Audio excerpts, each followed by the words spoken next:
Hello, everyone, and welcome to Slash Film Daily for Tuesday, February 9th, 2021. On today's episode, we're going to be talking about the latest film and TV news. My name is Ben Pearson. I am the senior writer at slashfilm.com, and I'm joined on today's episode by Slash Film writers Hoai-Tran Hey, everyone. and Chris Evangelista. Hello.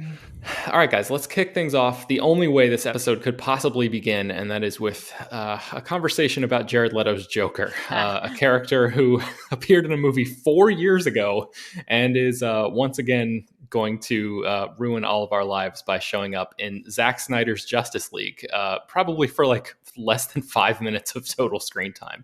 But, this is how the entertainment movie news landscape operates. We're going to have to devote a ridiculous amount of time and energy to writing about this because it's just frankly a weird choice to bring Jared Leto back since he did not really appear in the original Justice League movie. But in any case, Zack Snyder has shared a couple of new photos of Jared Leto in full Joker costume. We don't need to get into the whole background of like what his version of Justice League is and the Snyder Cut and all of that. People listening to this probably know by now that the Snyder Cut is going to arrive on HBO Max on March 18th. But I did just want to kick this thing off by asking you guys what you thought about these new photos of Jared Leto's Joker. HT, let's start with you. Any gut reaction to these photos? That they were worse than I could have even imagined. In what way? Just how uninspired they are. I mean, it's the Joker. There's only really a couple major looks that you can have of him, but it feels just... I'm just not excited by the image, and it looks like I think, well, Chris was the one who first mentioned this, so I can't take credit for this, but it does look like a high school productions versions of Sweeney Todd meets like The Crow meets just every other sort of edgelord rocker that you've seen. So it's just, yeah, not a fan. Yeah, I mean, I think the entire design of Jared Leto's Joker from the 2016 Suicide Squad was designed to sort of poke and prod you and like be provocative in that way, because that sort of had like a little bit of an edgelord vibe too, but in a totally different way. Like he had this shock of green hair that was very, electric, which is like in keeping with the character, but just the entire like stylization of the character looked super, he had like gold teeth I mean, the word damaged appeared in a tattoo across his forehead. All of that is gone now in this new photo. Maybe for people who haven't seen it, you can click the link in the show notes with the image embedded in there if you want to check this out so you understand what we're talking about.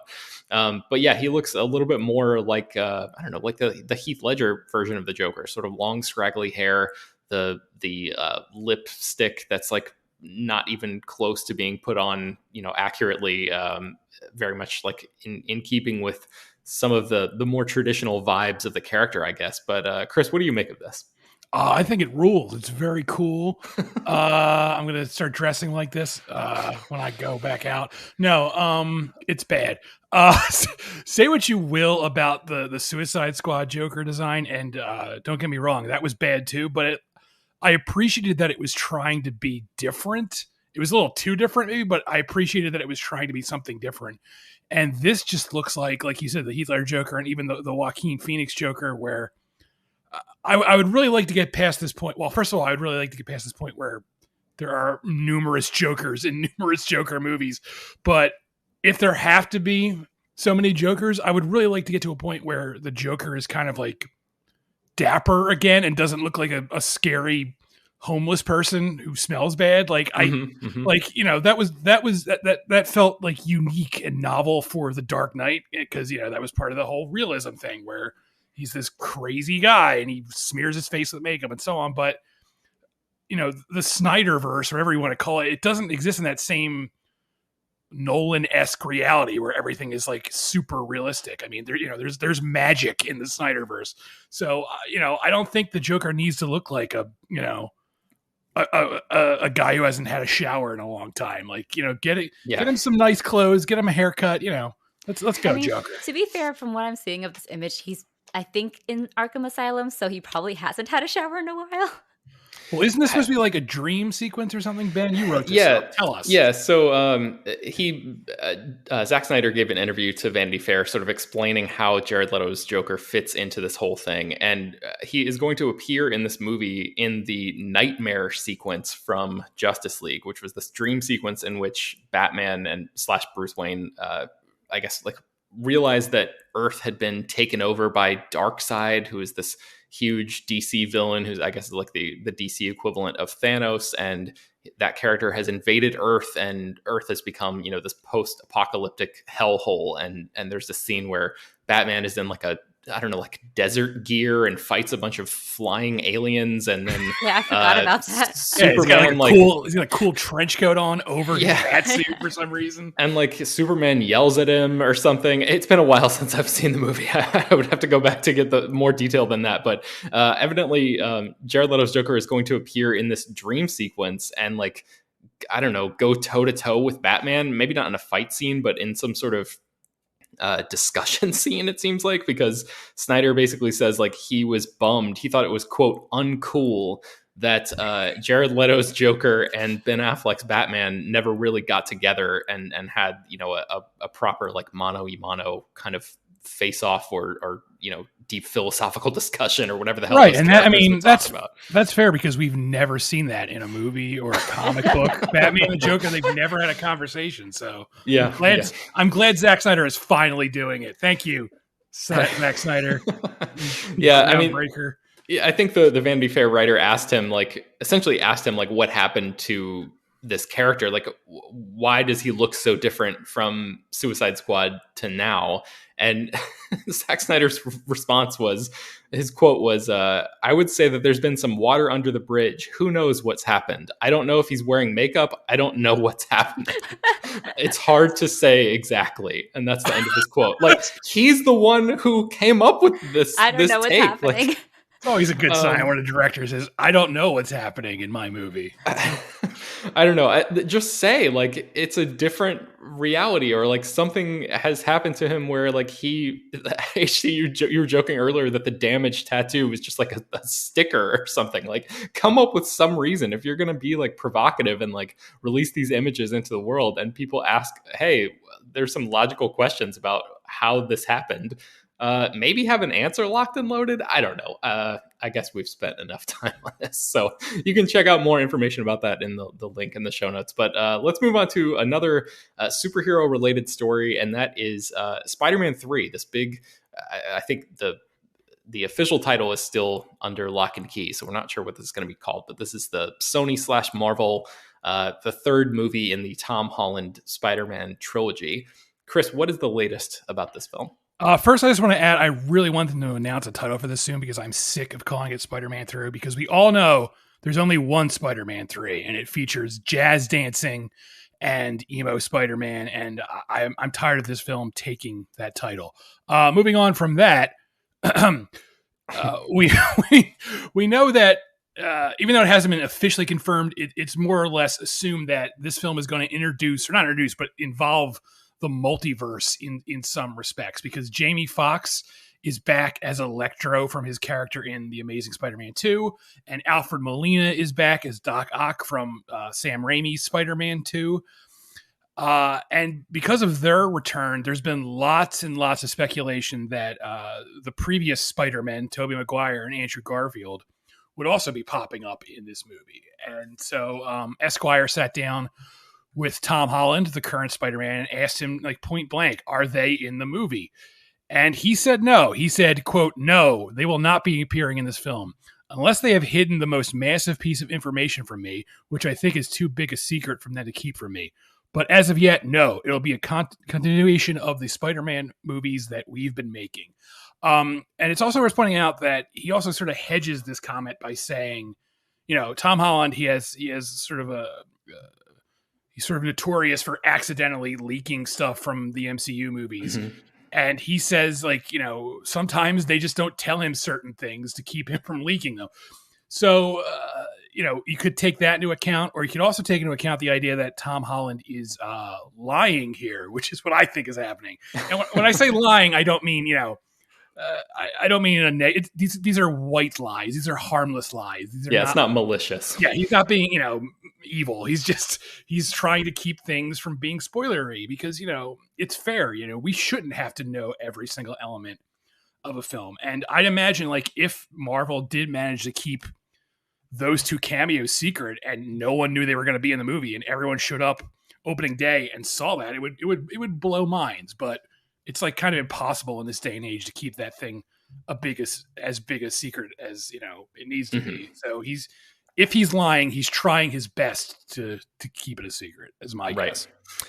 HT, what do you think about this? Do you think Tom Holland is trying to reshape the narrative to preserve or try to like reintroduce this surprise that seems inevitable, or do you think that those rumors were maybe overblown a little bit in the first place? No, he's for sure lying.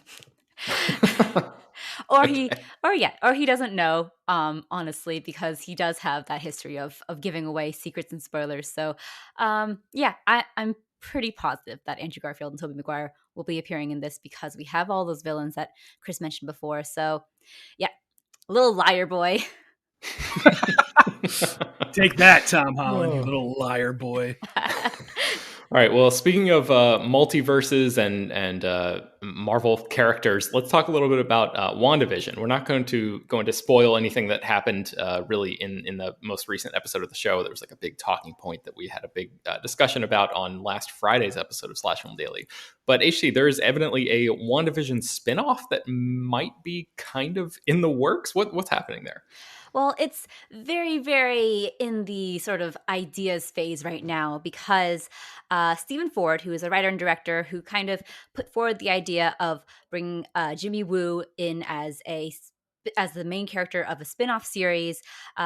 His idea went viral on Twitter, and he essentially says that he has begun writing a pitch to create a Jimmy Woo X-Files style spin-off series starring Randall Park as the intrepid FBI agent formerly tasked with babysitting Paul Rudd's Scott Lang in Ant-Man and the Wasp, and now tasked with investigating the Westview anomaly in WandaVision. So he is currently just writing the pitch right now, and he says that he's very much an underdog in the scenario, so don't get too excited, but cross your fingers, and thanks to everyone who made it possible, which suggests that he at least has the ear of someone in Marvel who's willing to listen to his pitch and give it some sort of consideration.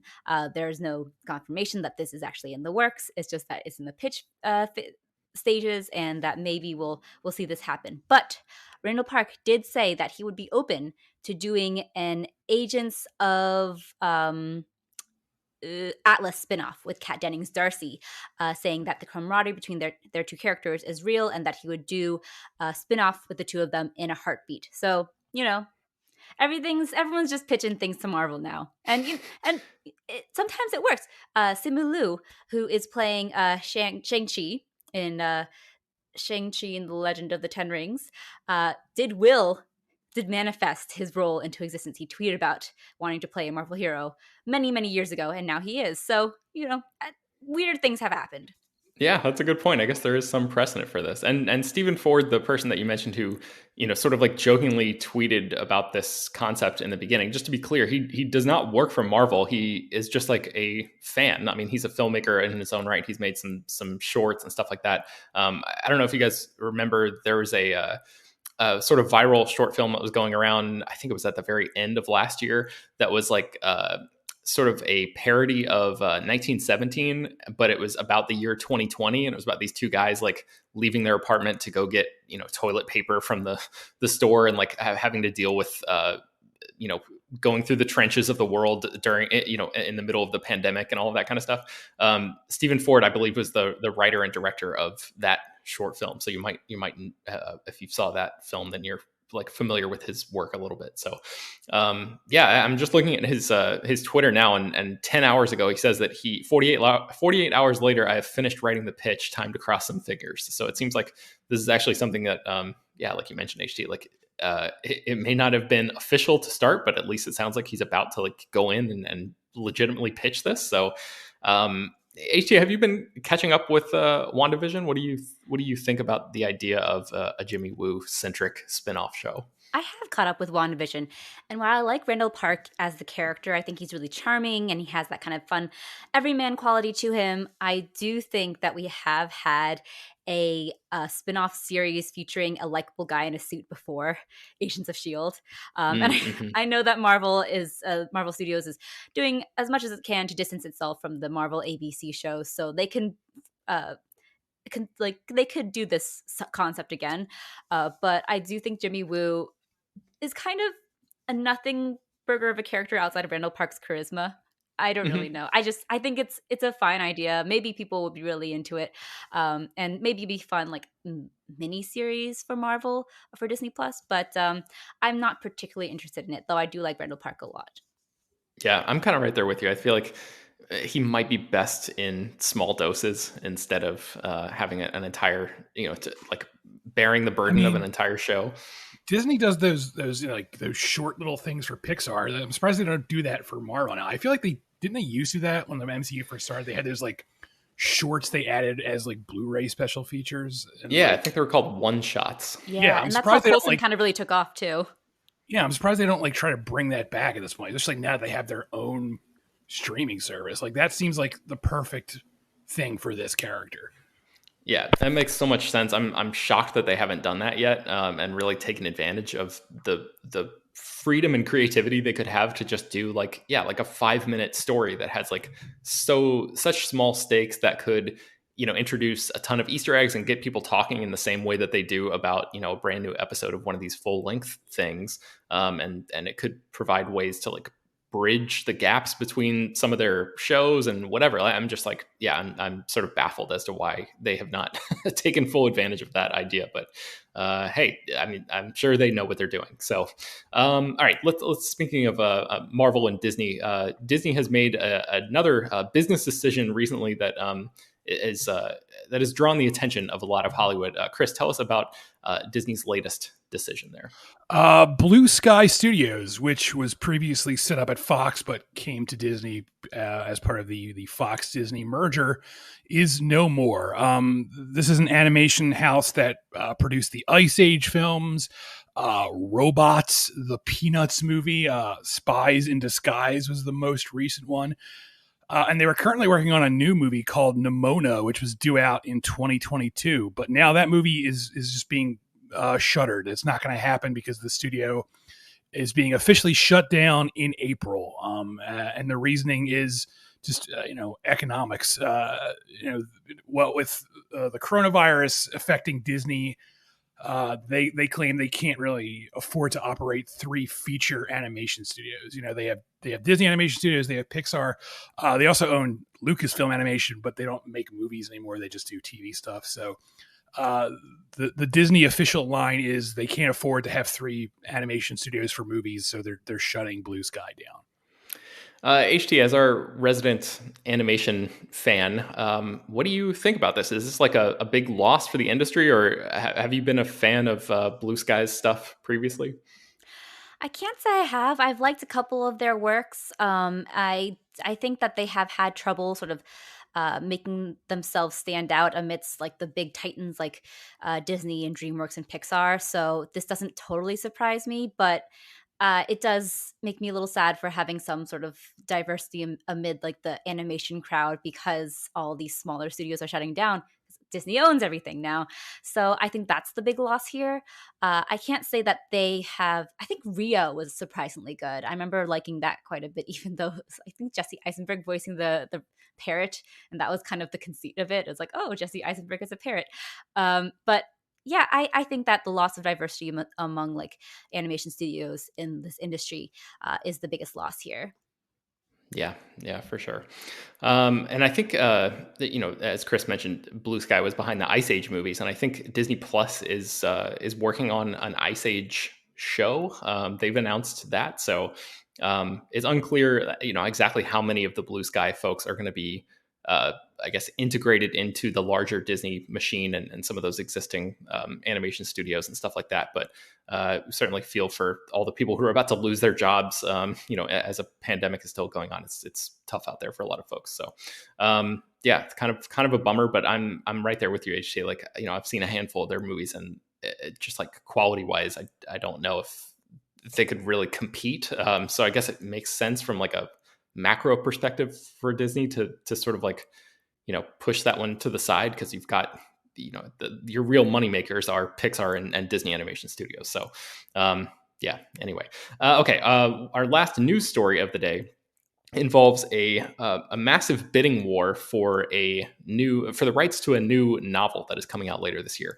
The novel is called Falling, and it is set on an airplane. I'm going to read you guys the premise here. 140 plus passengers on a crowded flight from New York to LA don't yet know that a half hour before takeoff, their pilot's family has been kidnapped. Now, in order for his family to live, the pilot must follow orders and crash their plane. While much of the story takes place in the air, there is also said to be a relentless FBI agent trying to save the family on the ground. So TJ Newman is the author here. She actually was a flight attendant and I guess wrote this book during like red eye stretches working in that industry. And now she has sold this book, and this huge bidding war of more than 14 studios, networks, streamers, and top filmmakers are vying and jockeying for the screen rights to this thing. So as of right now, there are a couple different offers that are in, but no official deals yet. There's a network that's trying to turn this into a limited series, and another studio is trying to turn it into a movie. So just based on that premise alone, I just wanted to toss this out to you guys and see if you had any ideas or suggestions or like fun sort of like a little fan casting kind of things for like who might be a good fit as a director for a project like this. Chris, do you have any thoughts? I don't know if he would do it. My immediate thought is Jaume Collet-Serra, who's directed The Shallows, and he directed the upcoming Jungle Cruise, and he directed a bunch of Liam Neeson action movies. And I love his style. He's very over the top and trashy, but in like an artistic way, if that makes sense. And that sounds like the perfect filmmaker for this. He's already made an airplane movie though. I think it's called like Nonstop or something like that, or Unstoppable. Yep. Which one is it? Yeah, Nonstop. Yeah. So I doubt he'd want to make another airplane movie, but if he did, that would be my pick. It's because I dig his work. Nonstop was an airplane movie? I thought it was a train movie. That's Unstoppable. Oh, that's Unstoppable. I'm sorry. Unstoppable is Tony Scott, and that's the train movie, and Nonstop is the plane movie. Yeah. Oh, my bad. HT, do you have any suggestions?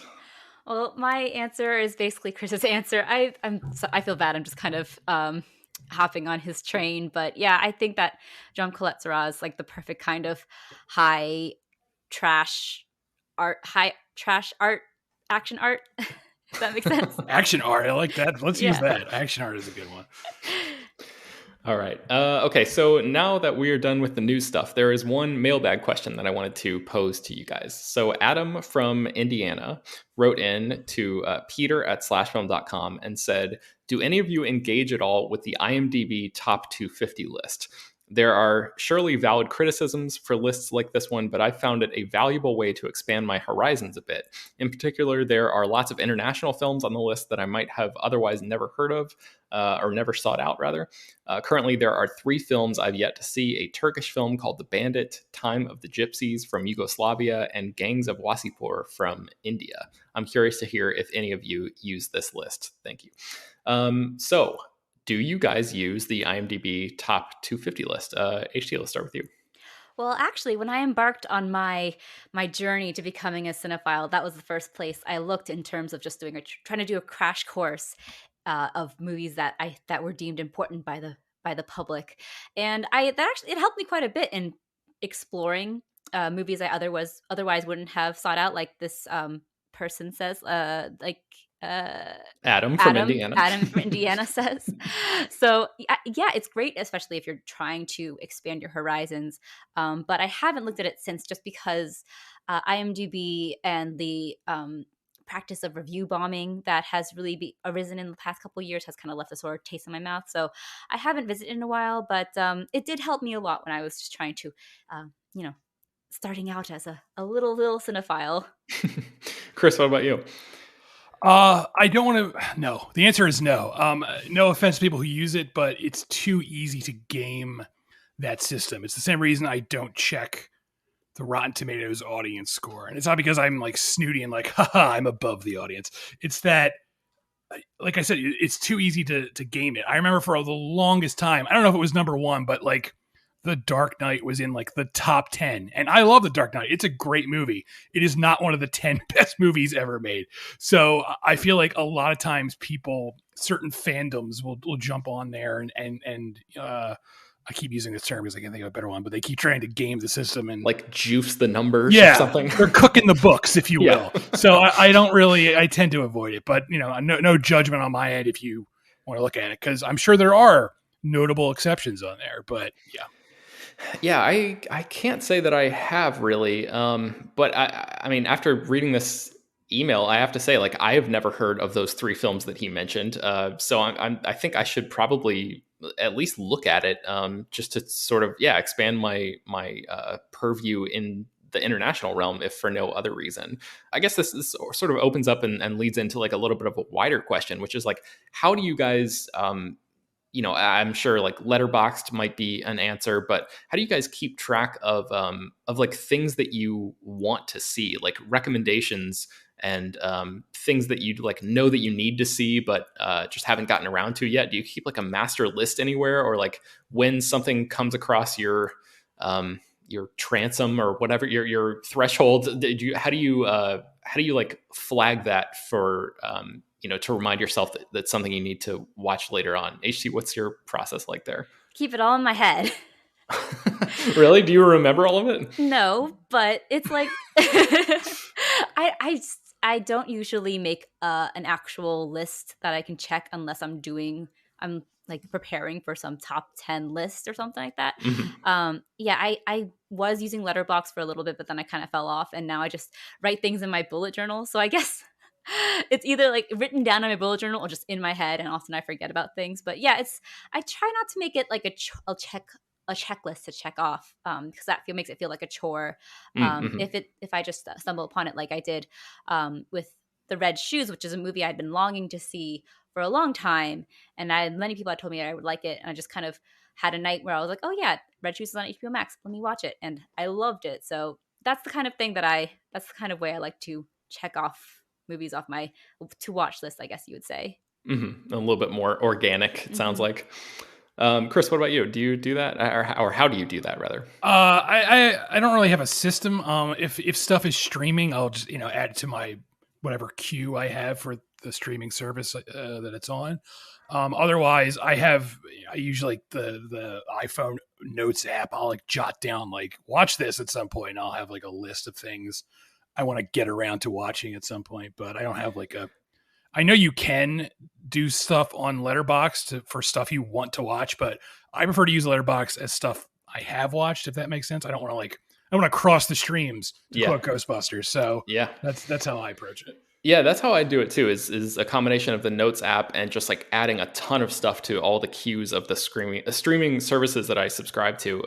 HT, I feel like we may have broached this subject with you before. What is your do you have like a stance or some sort of like weird approach to queues in streaming services? I feel like I remember you talking about this. Am I mixing this up? I mean, I do have kind of a weird stance, I guess you would say, is that I don't like them.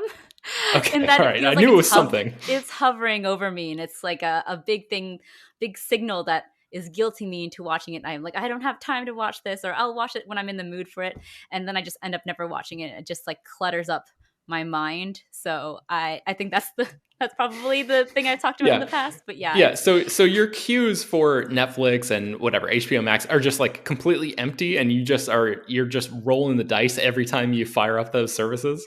Yeah, basically. I mean, they're actually not empty. They contain movies that I added like 5 years ago and I never got around to. So that is basically a glimpse into my own. Okay, so they still exist, but you just continually resent them every time that you see them, right? Yeah, basically. Okay, I'm kind of a mess.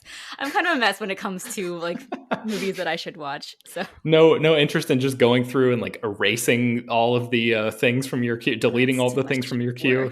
Okay, all right. I'm just looking out, HT, just trying to help. All right. I think that's going to bring us to the end of today's Slash Film Daily. Thank you to Adam from Indiana for sending in that mailbag question. If you guys have any mailbag questions or topics or anything like that you'd like us to discuss, you can send your feedback, questions, comments, and concerns to us at peter@slashfilm.com. Make sure to leave your name and general geographic location in case we mention your email on the air. You can find more about all the stories that we mentioned on today's show at slashfilm.com and linked inside the show notes of this episode. Slash Film Daily is published every weekday, bringing you the most exciting news from the world of movies and TV, as well as deeper dives into the great features that you can find on the site. You can subscribe to the show on Apple, Google, Overcast, Spotify, all the popular podcast apps. Don't forget to rate and review the show on iTunes. Tell your friends, spread the word. Thank you all for listening, and we will talk to you tomorrow.